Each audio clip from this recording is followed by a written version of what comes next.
Welcome back, Canonites, for the first Canon Fodder in quite a while.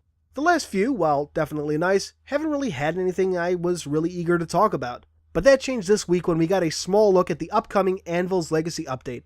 Why, you ask? Well, let's take a look.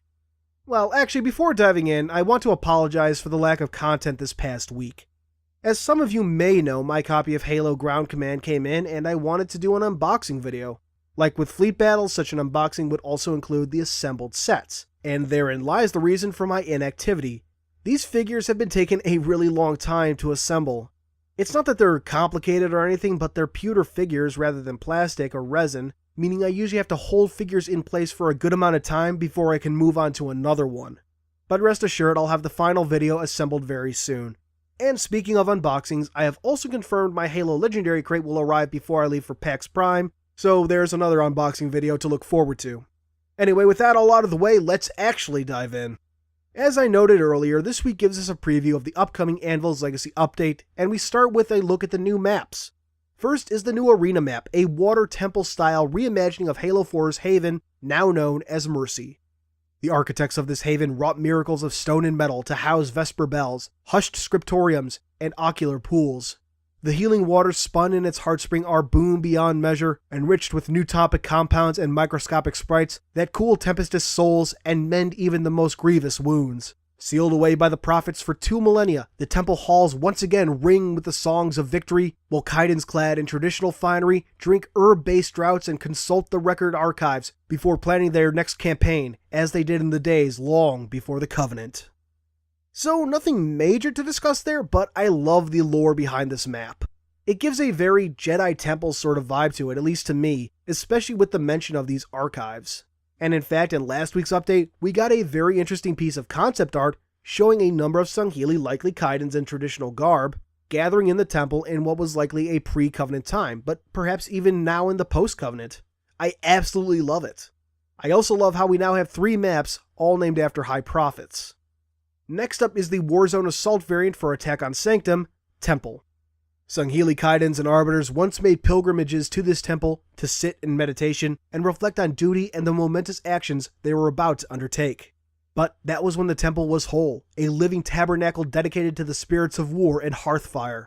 Now it is a silent mausoleum, abandoned during the Sangheili service to the San Shayum. Warriors have returned to the temple, but only echoes of wisdom are to be found here now. Again, the description really gives me this kind of Jedi temple feel. Meditation, reflection, and whatnot. Overall, I'm loving these new maps. I loved the ancient Sangheili vibe from the campaign, and I'm glad to see it making its way into the multiplayer.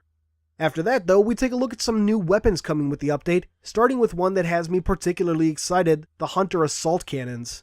If you've watched my playthrough of the Halo CE mod SPV3, or played it yourself, you'll know why this has me excited. And before any rumors spread, according to one of SPV3's devs, 343 apparently tried to make this a thing in Halo 4, so we technically can't credit the idea to SPV3 much as I'd love to. Anyway, the update features 2 variants of the assault cannon, the first of which is called Berserker's Claw. This first one uses the more classic charged shot and can track aerial targets. The second is Wicked Grasp, which burst fires tracking plasma shots like we see the hunters do in the campaign and in Warzone. A part of the description for this one really caught my attention.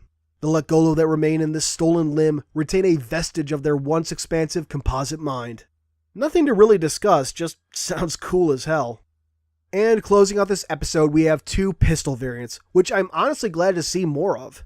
First up is the Gunfighter Magnum, a lightweight competition pistol carried by Spartan operators who prefer a no-frills backup firearm.